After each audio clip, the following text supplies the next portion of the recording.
할렐루야. 자, 한번 인사합니다. 반전의 태도가 반전의 주인공을 만듭니다. 하나님은 여러분을 축복하시고 여러분의 미래는 반드시 밝아질 줄 믿습니다. 한 버스가 큰 교통사고가 났습니다. 참고로 심각한 얘기는 아니고 유머입니다. 한 버스가 큰 교통사고가 났습니다. 그 안에 타고 있던 많은 분들이 죽음을 맞이했습니다. 여러분, 이분들 중에서 가장 억울한 사람들은 누구일까요? 첫 번째 사람은 96번 버스를 타려고 했다가 잘못 봐갖고 69번을 타는 것입니다. 그래서 착각해서 돌아가신 분, 얼마나 억울하겠습니까? 두 번째 사람은 결혼을 얼마 안 남긴 하루 앞둔 총각입니다. 세 번째는 버스가 출발할 때 놓칠까봐 급하게 달려앉아서 간신히 버스 탔는데 돌아가신 분입니다. 네 번째 분이 제일 억울합니다. 버스 안에서 졸다가 자기가 내려야 될 곳이 있는데 그만 자는 바람에 한 정거장 더 가는 바람에 돌아가신 분인 것입니다. 여러분, 얼마나 억울하겠습니까? 억울하다라는 뜻은 사전에서 애매하게, 불공평하여서 애매하게, 불공정하여 마음이 애매하거나 불공정하여 마음이 분하고 답답한 것을 억울이라고 표현합니다. 오늘 말씀에도 억울한 사람이 나옵니다. 들이 나옵니다. 그들은 베드로와 요한입니다. 사도행전 4장의 내용은 전체가 다 이 말씀과 연관이 되어 있습니다. 이들은 백성들에게 복음을 전했습니다. 하나님의 말씀을 전했습니다. 그런데 그때 제사장들과 성전 맡은 자들과 사두개인들이 베드로와 요한을 그만 붙잡아 버리는 것입니다. 그리고 베드로와 요한을 이튿날까지 가두어 놓은 것입니다. 여러분, 얼마나 억울합니까? 복음 전한 것밖에 없는데 왜 이들을 감옥에 가두었을까요? 왜냐하면 이 베드로와 요한을 붙잡아서 감옥에 넣었던 이 주도 세력이 사두개인들입니다. 사두개인들은 당시에 마치 여당과 야당같이 바리새인과 쌍벽을 이루는 계파입니다. 그래서 이 주도 세력인 사두개인들은 부활을 믿지를 않았습니다. 그리고 기적이 일어나는 것도 믿지 않았습니다. 그런데 사도들이 부활하신 예수님을 선포하고 또 40년 동안 안진뱅이로 있었던 사람을 주의 이름으로 기적을 일으켜서 세워버린 것입니다. 이들의 모습을 보니까 자신들의 생각과 너무 다르고 또 자신들이 전하는 논리와 너무 다른 것입니다. 또한 이 사두개인들과 당시 이 사람들은 로마의 정권 아래에서 기득권을 누리고 있었습니다. 그런데 많은 사람들이 자신들에게 집중해야 되는데 이 많은 분들이 두 사도에게 집중하자 이들은 자존심이 또 상해버린 것입니다. 기득권에 손해가 입힐지도 모른다라는 생각을 하게 된 것입니다. 자신들의 생각과 달랐던 것입니다. 그래서 베드로와 요한을 감옥에 가두어 버렸습니다. 이튿날 관리들과 장로들은 이 서기관들은 이 사도들을 법정에 세웁니다. 오늘로 말하면 이런 거예요. 우리가 열심히 착한 일을 살았는데 사람들이 자기 기득권에 맞지 않는다고, 자신들의 생각과 다르다고 억울하게 우리를 모함해서 감옥에 집어넣고 그리고 재판까지 열어서 매도하는 사건이 바로 일어난 것입니다. 여러분, 억울하지 않아요? 사도들 입장에서는 억울한 것입니다. 사도들을 매도하고 나쁘게 말하고 법정에까지 세우고 있는 것입니다. 여러분, 도대체 사도들이 무슨 큰 잘못을 해서 이런 일을 당했을까요? 9절 말씀에 보면 사도들이 한 일을 이렇게 표현하고 있습니다. 착한 일을 했다. 나와요, 안 나와요? 그러면 사도들은 잘못해서 이런 일을 당한 건 아니지 않습니까?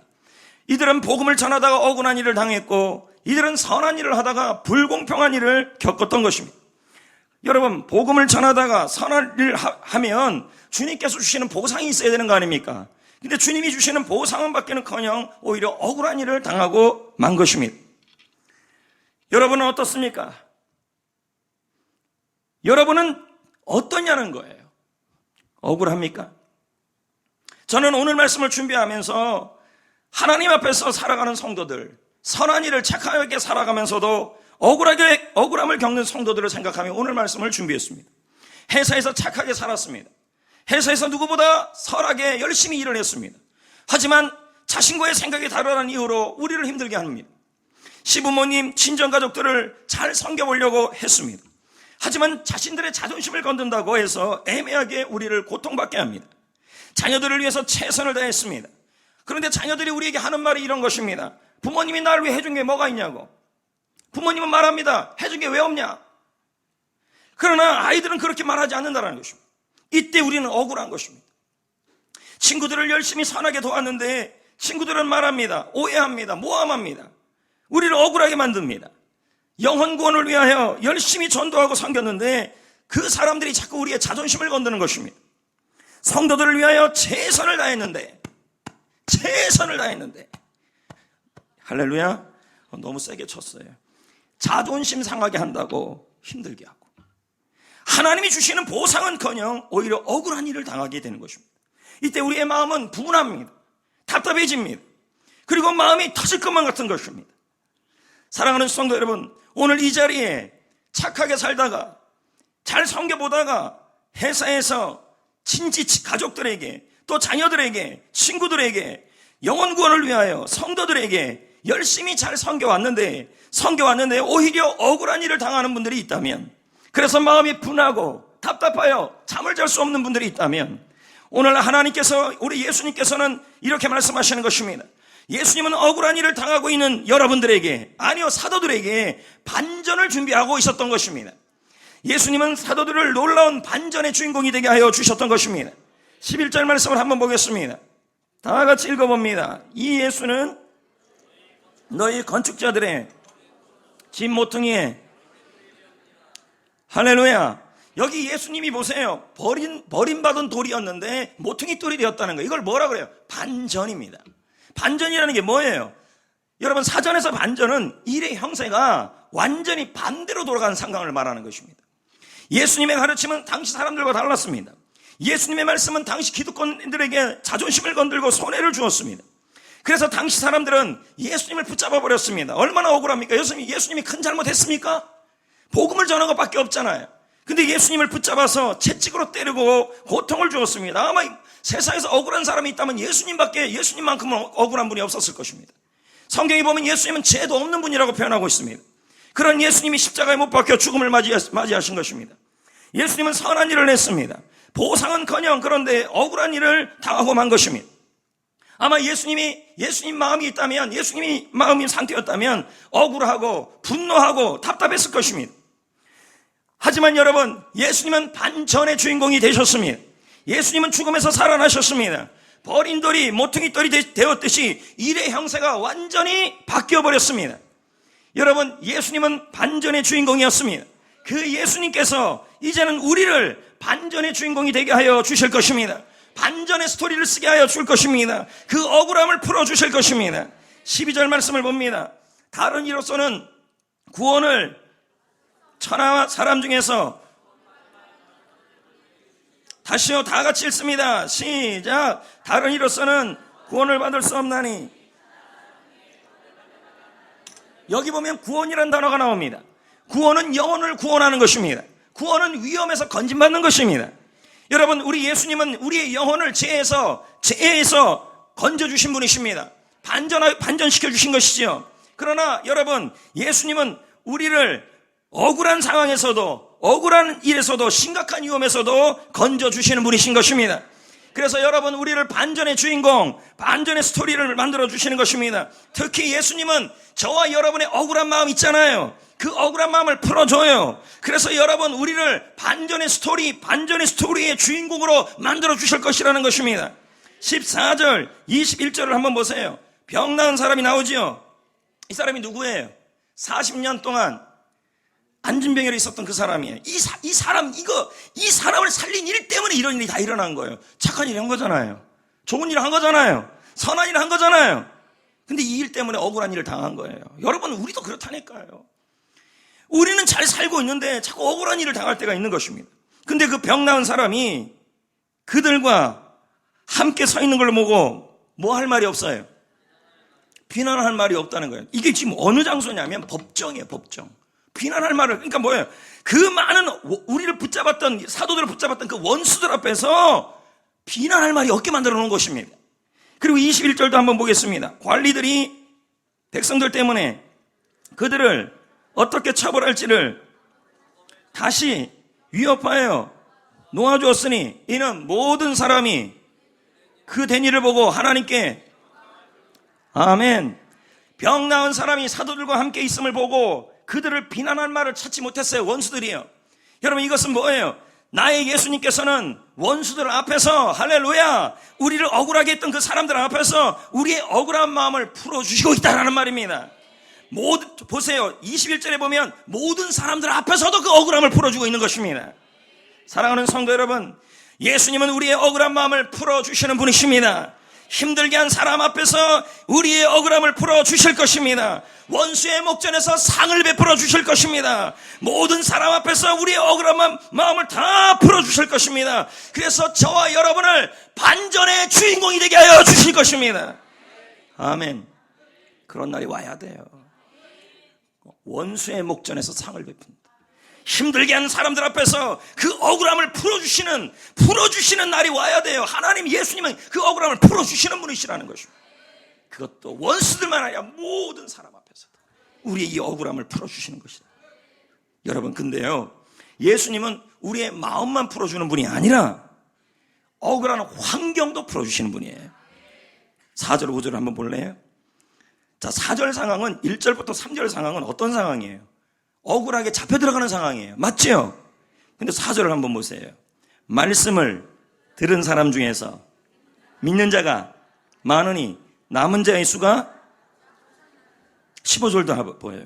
명하여 공회에서, 공회는 뭐예요? 재판장이에요. 거기서 어떻게 풀려나고 있어요. 이해되시겠어요? 자, 다시 한번요. 베드로와 요한은 감옥에 갇혔죠. 재판을 받았죠. 그럼 이들은 아마 감옥에 갇히면서 이런 생각을 했을 거예요. 복음이 막힐지도 모른다는 생각. 그리고 이들은 자신들이 억울한 일을 당함으로 복음의 환경이 더 나빠질 거라고 생각했을 것이랍니다. 그런데 여러분 보세요. 4절 말씀에 보면 복음이 어떻게 됩니까? 더욱더 왕성하게 뻗어가고 있는 것입니다. 할렐루야! 베드로와 요한도 답답한 감옥에서 어떻게 되고 있어요? 풀려나고 있는 거예요. 억울한 환경에서 풀려나고 있어요. 반전의 주인공이 되고 있어요. 성도 여러분, 그렇습니다. 우리는 이렇게 생각을 해요. 억울한 일을 당하면, 남들에게, 사람들에게 억울한 일을 당하면 내가 하던 그 일이 막힐 거라고 생각을 해요. 우리는 답답한 일을 당하고 억울한 일을 당하면 우리의 환경이 나빠질 거라고 생각을 해요. 이건 여러분의 생각이에요. 오늘 말씀은 그렇게 얘기하지 않아요. 우리가 억울한 일을 당하여도 하나님은 우리가 하던 그 선한 일을 더욱더 왕성하게 하여 주시는 분이시라는 말이에요. 믿으시기를 축복합니다. 억울한 일 당해서 막히지 않아요. 왕성해질 거예요. 환경이 풀어질 거예요. 우리가 하던 그 일이 더욱더 확장될 거예요. 복된 일이 될 거예요. 환경을 풀어줄 거예요. 아멘. 여러분, 속지 마세요. 억울한 일을 당하고 선한 일을 하다가 가정에서, 친척들에게, 교회에서, 셀에서, 회사에서, 직장에서, 사회에서, 학교에서 무슨 일을 하다가 억울한 일을 당했을 때 내가 하는 그 일이 막힐 거라고 생각하지 마세요. 4절 보세요. 왕성해지잖아요. 5,000명이 믿게 됐잖아요. 무슨 말이 이건요? 하나님은 내가 막혀도 하나님은 내가 하는 일을 왕성케 하신다는 말이에요. 믿으시길 축복합니다. 나의 억울함도 풀어주실 것이네. 억울한 환경을 풀어줄 거라는 거예요. 그런데 성도 여러분, 억울한 일을 당했다고 해서 여러분들이 억울한 일을 당했다고 저와 여러분이 원망하고 신세한탄을 하는데도 예수님은 제자들을 반전의 주인공이 되게 하지는 않아요. 무슨 말이냐면 반전의 주인공이 되려면, 반전의 스토리가 써지려면, 억울함이 풀어지는 환경, 억울함이 풀어지는 상황이 되려면 저와 여러분 제자들까지도 뭐가 필요하면 반전의 태도가 필요해요. 이게 무슨 말이냐면 일반적으로 억울한 일 당하면 일반적 태도가 뭐예요? 분노. 그 다음 뭐예요? 미움. 그 다음 뭐예요? 안 당하면서 몰라요? 그렇게 신성군자예요? 저도 억울한 일 많이 당하는데요. 이때 이게 일반적 태도에서 무슨 태도를 해야 돼요? 반대의 태도를 보여야 반전의 주인공이 된다는 말이에요. 13절을 한번 보겠습니다. 제자들이 어떤 태도를 보였는지. 13절에 보면 그들이 베드로와 요한이, 그들은 누구예요? 그 마귀래요. 죄송합니다. 원수들이잖아요. 억울함을 준 사람들이잖아요. 그 사람들이 베드로와 요한이 뭐 했어요? 담대히 말함을 보고 범인으로 알았는데 어떻게 여겼어요? 이상히 여겼다. 그들의 태도가 달랐다는 말이에요. 이 담대함이라는 말은 공동번역서에 보면 자신있게라는 말이에요. 여러분, 일반적으로 억울한 일을 당하면 답답해하고 분노하지요. 그런데 베드로와 요한은 억울한 일을 당했음에도 불구하고 반전의 태도를 보이고 있다는 거예요. 어떤 태도예요? 억울한 일을 다 털어버리고 있어요. 분한 일을 다 던져버리고 있어요. 어디다가요? 주님에게 맡겨버리고 있다는 말이에요. 왠지 알아요? 주님께 던져버리면, 주님께 털어버리면, 주님께 맡겨버리면 주님이 대신 그 억울함을 풀어주셔요. 할렐루야. 그리고 보세요. 이 베드로와 요한이 억울한 일을 당했을 때 주님께 다 맡기고 어떻게 행동했어요? 하던 일을 멈췄어요? 하던 일을 계속 해요? 다시 물어요. 그들이 억울한 일을 당할 때 왜 억울한 일을 당했어요? 복음을 전하다가 억울한 일을 당했잖아요. 그래서 우리는 흔히들 억울한 일을 당하면 그 일을 안 해버려요. 근데 베드로와 요한은 어떻게 합니까? 억울한 일을 당했음에도 불구하고 자신감 있게 자신에게 주어진 복음 전하는 일을 최선을 다하고 있다는 말이에요. 이것이 반전의 주인공이 된 비결이에요. 성도 여러분, 예수님은 억울한 일을 당할 때 반전의 태도를 보이는 사람에게 반전의 주인공이 되게 하여 주실 것입니다. 그러므로 자신에게 주어지는 일이 있잖아요. 억울한 일이 있을 때 자신에게 주어진 일을 변함없이 담대하게 자신감 있게 최선을 다해서 하고 있어야 된다는 말이에요. 그거 내려놓으면 안 된다는 말이에요. 그게 직장의 일이든 가정의 일이든 교회의 일이든 전도의 일이든 복음의 일이든 셀의 일이든 똑같아요. 아멘. 지금 베드로 요한이 그 사람들을 법정에서도 지금 뭐 하고 있어요? 복음 전하다가 억울한 일 당했는데 여전히 복음을 전하고 있어요. 자기의 주어진 일을 하고 있다는 말이에요. 그리고 어떻게 했습니까? 억울한 일을 다 털어버리고 주님께 맡겼다는 거죠. 강사랑 씨는 이런 말을 해요. 억울함을 밝히려 하지 마라. 억울함을 밝히면 원망하는 마음만 더 커진다. 생각을 뒤집으면 인생이 바뀐다는 책에서는 또 이런 말을 합니다. 타인을 향한 미움, 억울함은 자꾸 그 마음을 그대로 갖고 있어요. 그게 부메랑처럼 내가 자꾸 그런 억울함을 갖고 미움을 갖고 있으면 그게 부메랑처럼 나에게 다시 돌아와서 내 마음에 꽂혀 상처로 남기고 오랫동안 고통스러움을 안겨준다. 이 말인 것입니다. 결국은 억울함을 내가 붙잡거나 그것을 표현하면 누가 더 고통스럽다는 말이에요. 내가 더 힘들다는 말이죠. 할렐루야. 그래서 그런 말이 있잖아요. 이혼한 사람들이 재혼할 때 사람 좋아서 결혼하면 절대 안 된다고 하죠. 이상원 씨 책에 보면. 옛날 사람에 대한 억울함을 풀어내지 않은 이상 재혼을 해버리면 이게 재혼이 돼버린다는 거예요. 이 마음속에 억울함이 다 털어내지는 상황에서 재혼이 되어야 좋은 사람을 만난다는 얘기죠. 어젯밤에 읽은 내용이에요, 제가. 목사님 별책을 다 읽어요. 요즘 별책을 다 읽어요. 여러분, 그러므로 우리는 억울함을 당할 때 이렇게 고백해야 합니다. 억울함아 오라, 역경아 오라, 나는 염려 없다, 다 털어버리겠다. 갈등아 와라, 오해야 와라, 실패해 와라, 나는 다 털어버리겠다. 주님께 맡길 것이다. 움츠러들지 않을 것이다. 자신감 있게 살 것이다. 담대하게 내 주어진 일에 최선을 다하겠다. 그런데 성도 여러분, 다 털어버리고 싶잖아요. 근데 안 되잖아요. 맞으면 아멘. 목사님, 전들 털어버리고 싶지 않은 줄 알아, 이 억울함을요. 근데 안 돼요. 자꾸 이 억울함이 일어나요. 가정에서 그 사람, 직장에서의 그 사람, 교회에서의 그 사람. 우리도 자신 있게 최선을 다해 살고 싶은데 그럴 힘이 없다는 게 문제인 것입니다. 저도 억울한 일을 당하면 분노가 일어납니다. 그러니까 이해가 되는 거예요, 여러분이요. 하지만 여러분, 베드로와 요한은 그 억울한 일을 털어내고 있어요. 담대하게 자신에게 주어진 일을 최선을 다하고 있는 거예요. 대체 어떻게? 이 사람들이 뭐 대단한 사람이어서 그럽니까? 똑같이 우리가 사람인데. 이유가 있다는 거죠. 8절을 한번 보겠습니다. 베드로가 이게 다 누구한테 얘기한 얘기냐면 법정에서 한 얘기들이에요. 시작.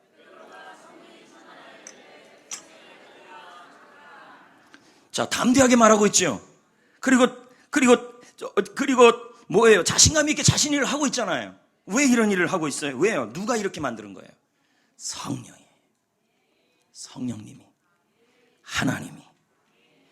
성령 하나님이 이들의 패턴을 반전의 태도로 바꿔놓은 거예요. 성도 여러분, 오늘도 우리의 성령님이, 아니요, 오늘도 성령님이 그들이 억울한 상황에서도 반전의 태도를 할 수 있게끔 힘을 주신 것입니다. 다 털어버리게 만들어 주신 것입니다. 자신감 있게 주어진 일에 최선을 다해 살 수 있게끔 성령님이 도와주신 것입니다. 할렐루야. 성도 여러분, 성령님은 오늘도 우리가 억울한 일을 당할 때 다 털어버릴 수 있는 능력을 주십니다. 자신감 있게 주어진 일에 최선을 다하도록 만들어 주십니다. 그래서 반전의 태도로 살 수 있게 해 주실 것입니다. 일반적으로 목사나 성도나 다 똑같은 것입니다. 억울한 일 당하면요, 다 마음속에서 분노가 일어나요. 근데요, 일반적 행동을 통해서는 절대로 반전의 스토리가 세워지지 않아요. 주님은 성령을 의지하여 반전의 태도를 갖는 사람에게 반전의 주인공이 되게 하여 주신다는 걸 기억하셔야 합니다. 억울한 일을 당할 때 성령 하나님의 도움으로 다 털어버리셔야 합니다. 억울함을요. 주님께 다 버리세요. 주님께 다 맡기세요. 억울한 일로 움츠러들지 마세요. 자신감 있게 담대하게 나에게 주어진 일, 그 일에 최선을 다해 살아가십시오. 성령님이 도와주실 겁니다. 그때 성령이 풀어주시는 거예요. 베드로서 5장 7절은 이렇게 얘기하잖아요. 너희 염려를 다 주께 맡기라. 그가 너희를 돌보십니다. 염려라는 게 뭐예요? 온갖 근심, 걱정을 말해요. 맡기다는 게 뭡니까? 던져버려라, 털어버려라, 내던져라.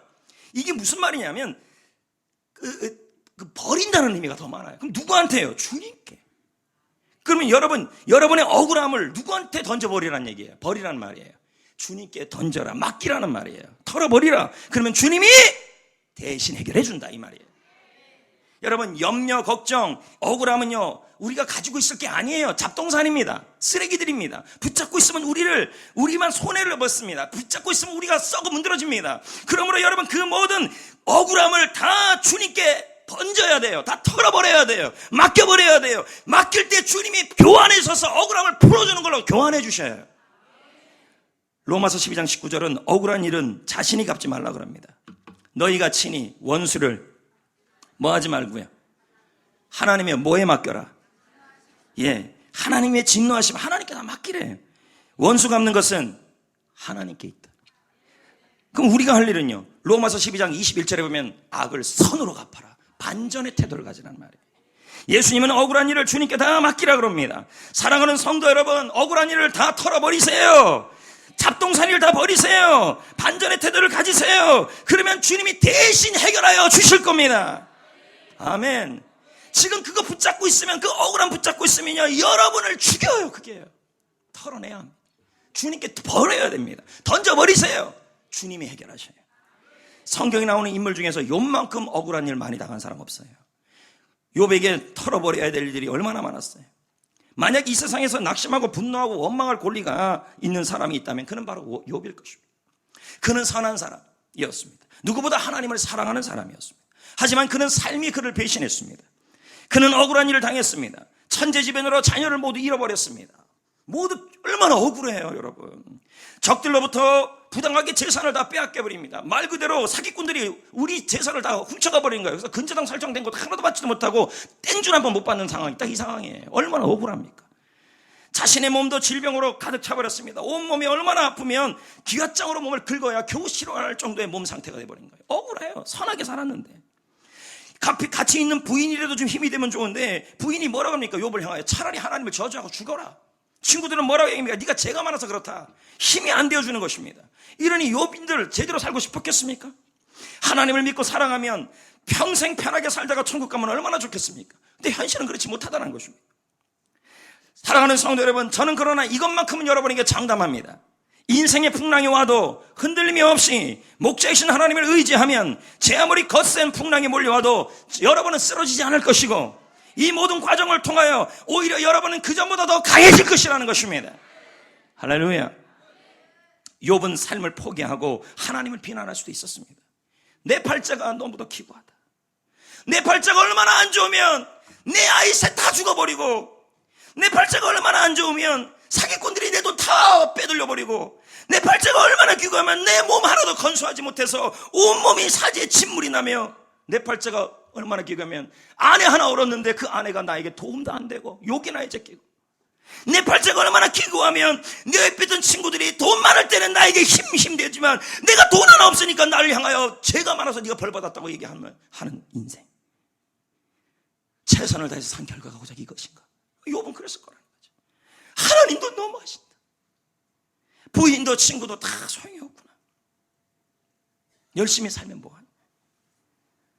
하지만 성도 여러분, 욥은 그렇게 말하지 않았다는 걸 아셔야 합니다. 반전의 태도를 보여요. 절망할 수밖에 없는 고난의 한복판에서 그는 하나님을 향하여 이렇게 말합니다. 하나님이 나를 죽이더라도 나는 하나님을 믿겠습니다. 반전의 태도예요. 어떤 일이 닥쳐도 누구를 원망하고 분노하지 않겠습니다. 그러나 저는 억울합니다. 하나님께 토하는 거예요. 하지만 나는 놀라운 분별을 알고 있습니다. 나는 나의 주님께서 내 억울함을 풀어주실 거라는 거죠. 그러므로 지금 상황이 좋지 않지만 나는 나에게 주어진 일을 최선을 다하겠다는 거죠. 그리고 모든 억울함을 다 털어버리고, 다 주님께 털어버리고, 그 잡동사니 억울함 쓰레기를 내가 갖고 있으면 나를 부패시키지만, 나의 가정을 지옥같이 만들지만, 내가 그것을 주님께 다 털어버리면 주님께서 해결하심을 믿습니다. 성도 여러분, 9달이 지난 이후에 욥은 전보다 2배의 복을 받아요. 이게 반전이에요. 반전의 태도가 반전의 주인공을 만든 거예요. 성령님이 주시는 힘으로 오늘 성령님이 여러분에게 힘을 주고 있습니다. 그 힘으로 여러분의 억울함을 다 털어버리면 2배의 복을 받게 될 것입니다. 답답한 일이 있어도 여러분이 반전의 태도로 이겨내고 있다면 2배의 복을 받을 준비를 하고 있으면 되는 거예요. 남들보다 불리하게 보이는 상황에서도 자신에게 주어진 그 일을 꾸준하게 최선을 다해 살고 있다면 여러분은 반전의 스토리를 쓰고 있는 주인공이 될 준비하고 있으면 돼요. 지글러가 그렇게 말하잖아요. 자기의 맡은 일에 최선을 다하라. 그리하면 최고의 이익이 올 것이다. 최선의 이익이 올 것이다. 닉부의 지치는 팔다리도 없는 하나도 없는 지 태어났잖아요. 보통 사람 같으면 억울해서 원망에 찌들어 살았을 것입니다. 하나님 너무해요. 엄마 아빠는 날 왜 이렇게 태어나게 하셨을까요? 이렇게 살아서 뭐해요? 나는 아무런 미래가 없어요. 나는 억울해요. 뭔 잘못이 있어서 이렇게 태어났겠어요? 하지만 닉은 억울한 상황에서도 반전의 태도를 보여요. 억울한 일을 다 털어버려요. 부모님 원망하는 거 다 털어버려요. 여러분 정말 그거 얼마나 억울합니까? 그러나 그걸 다 털어버려요. 억울함은 잡동산이에요. 고물이에요. 더 심각하게 얘기하면 쓰레기예요. 쓰레기. 여러분이 잡고 있으면 그것이 나를 부패하게 하고 가정을 부패하게 만들어서 모든 것이 다 막혀버려요. 털어버려야 돼. 주님께 다 털어버려야 돼. 저는 오늘 말씀을 준비하면서 우리 성도들을 묵상하면서 저도 그렇고 여러분들 그렇고 참 억울한 일이 많을 것 같아요. 근데 그거 붙잡고 있으면 얼마나 분노가 많이 생깁니까? 그러나 주님께 다 털어버리시면, 그리고 나에게 주어진 일을 그냥 묵묵히 하고 있으면, 최선을 다하고 있으면 우리 주님이 그것을 반전의 태도로 보시는 거 아닙니까? 현재 그는 닉부이 치치는 전 세계를 돌면서 장애인들에게 평범한 성인들도 완전한 몸, 건강한 사람이 하는 사람들보다 더 큰 일을 하고 있어요. 우리는 살다 보면 억울합니다. 억울해요. 통촉하여 주옵소서.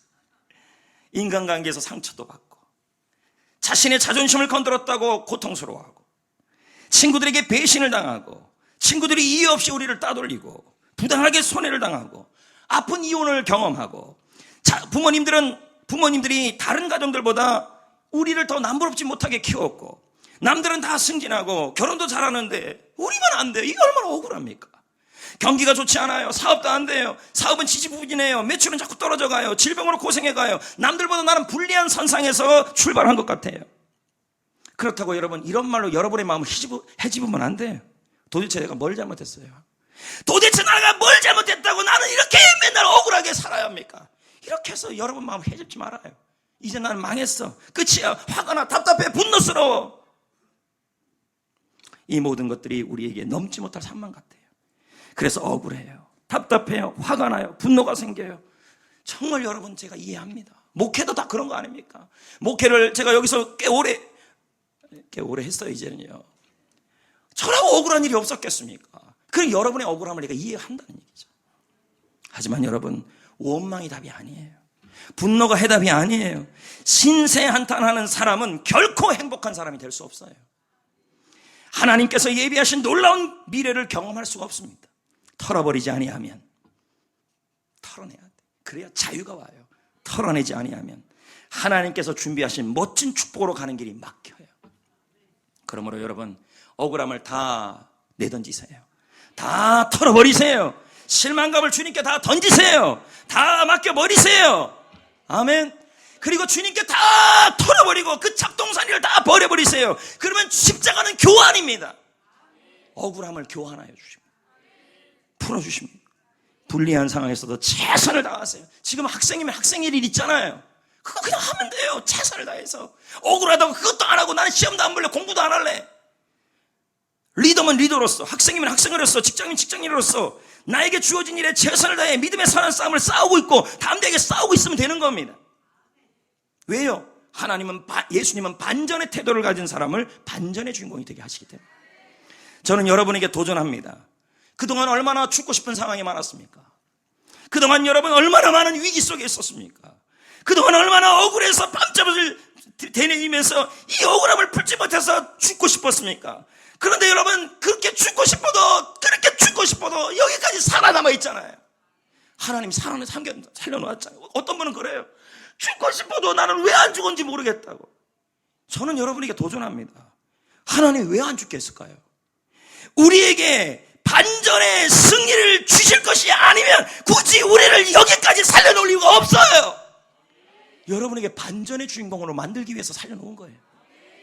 믿으십니까? 사람 목숨 쉽게 죽을 수 있는 게 목숨인데 죽으려고 그래도 안 죽어졌잖아요. 왜 그렇습니까? 여러분을 살려놓은 것은 반전의 스토리를 주기 위해서예요. 털어내셔야 합니다. 다 던져버리세요. 다 털어버리세요. 주님께 맡기세요. 주님이 해결하십니다. 저는 오늘 금주 말씀을 준비하면서 하나님께서 저에게 이 찬양을 부르게 하고 묵상하게 하셨습니다. 넘지 못할 산이 있거든, 참지 못할 분노 있거든, 다 맡기세요. 이 찬양 한번 불러봅니다.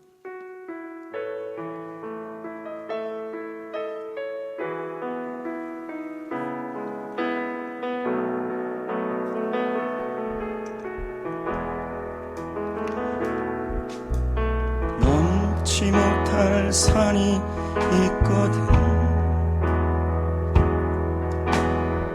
주님께 맡기세요. 넘지 못할 파도 있거든, 주님께 맡기세요. 우리 가야 할 길은 멀고도 험하여 허덕이며 가야 하는 우리 인생인데, 이럴 땐 우리를 누굴 의지하나요? 주님밖에 없어요. 나는 그 길 갈 순 없지만 주님이 대신 가요. 참지 못할 분노 있거든, 주님께 맡기세요. 참지 못할 슬픔 있거든, 주님께 맡기세요. 우리 살아갈 길은 눈물의 골짜기, 내 힘으로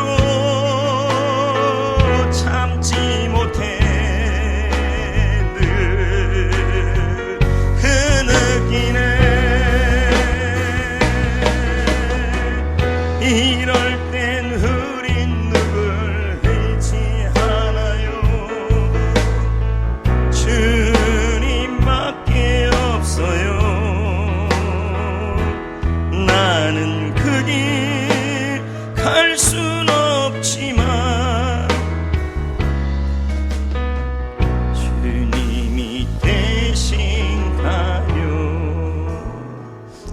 아멘. 사랑하는 성도 여러분, 이제 말씀을 맺습니다. 이상원 씨는 이런 말을 해요. 인생은 초콜릿 상자에 있는 초콜릿 같다. 어떤 초콜릿을 선택하느냐에 따라 맛이 달라지듯이 우리 인생도 어떻게 선택하느냐에 따라 인생의 결과가 달라질 것이다. 살다가 억울한 일 당할 수 있습니다, 여러분. 착한 일 하다가 불공평한 일 당해요. 복음을 전하다가 얼마나 답답한 일을 경험합니까? 애매하게 억울한 일을 만나요. 화가 나고 분노가 일어나고 잠을 잘 수가 없고. 여러분을 저는 이해합니다. 그래서 오늘 말씀을 똑같이 사도행전 4장을 묵상해도 왜 저에겐 이런 말씀이 보이냐는 거예요. 그것은 성도들을 묵상하고 상황을 보면서 하나님이 저에게 주신 마음이에요. 어떤 성도들은 그래요. 목사님이 제 상황을 어떻게 그렇게, 제가 신방하면 그런 얘기를, 목사님이 자기의 상황을 어떻게 그렇게 잘 알고 설교를 하시냐고. 난 몰라요, 여러분. 그러나 기도하고 묵상하면 성령께서 우리 성도들의 마음을 이해하게 하셔요. 얼마나 화가 나고 분노가 일어나고 잠을 잘 수 없습니까? 하지만 예수님은 여러분에게, 저에게 반전의 태도를 가지라고 말씀하십니다. 주님께서 우리에게 반전의 태도를 가질 힘을 주실 것입니다. 억울함을 털어버릴 수 있기를 축복합니다. 다 억울함을 다 주님께 다 던져버리세요. 버려버리세요. 잡동산이에요. 가지만 하나 유익도 없어요. 다 버리세요. 털어버리세요. 주님께 맡기세요. 맡기면 주님이 해결하셔요. 그리고 나에게 주어진 일이 있죠. 그게 여기 말씀에 보면 특별히 복음이에요. 그리고 여러분이 해야 될 가정에서의 일. 너무 억울하면 설거지도 안 해요, 여러분. 해요, 빨리요. 자기에게 주어진 일을 하란 말이에요. 학생은 학생의 일로, 직장은 직장에서요. 그 일을 꾸준하게 자신감 있게 최선을 다하는 태도가 바로 반전의 태도예요. 그 태도를 통하여 하나님은 저와 여러분을 반전의 스토리를 쓰게 하시고 예수님은 반전의 주인공이 되게 하여 주실 것입니다. 그리고 우리를 대신하여 저와 여러분의 억울한 마음, 억울한 환경을 풀어주실 것이라는 거예요. 그 억울한데도 여기까지 왜 살려놨겠어요? 주님이 여러분 죽으려고 해도 안 죽였잖아요. 안 죽었잖아요. 못 죽었잖아요. 왜요? 여러분을 반전의 주인공이 되게 하기 위해서요. 결론입니다. 반전의 태도가 반전의 주인공을 만듭니다. 잠깐 우리 기도할까요? 우리 기도할 때 이 시간에 억울함을 다 털어버립시다. 다 던져버립시다. 그리고 마음은 자유함을 얻어버립시다. 그래야 우리가 살아나요. 주님께 맡기면 주님이 해결하시잖아요. 근데 억울함을 털어버리려고 하는 사람에게 성령님이 힘을 줘요. 털어버릴 힘을 주실 것입니다. 나갈 때 그 억울함 갖고 나가지 마시자는 얘기죠. 그리고 주어진 일에 최선을 다해 살아갈 힘을 부어달라고, 반전의 주인공이 되게 해달라고 우리 다 같이 기도하겠습니다. 기도합니다.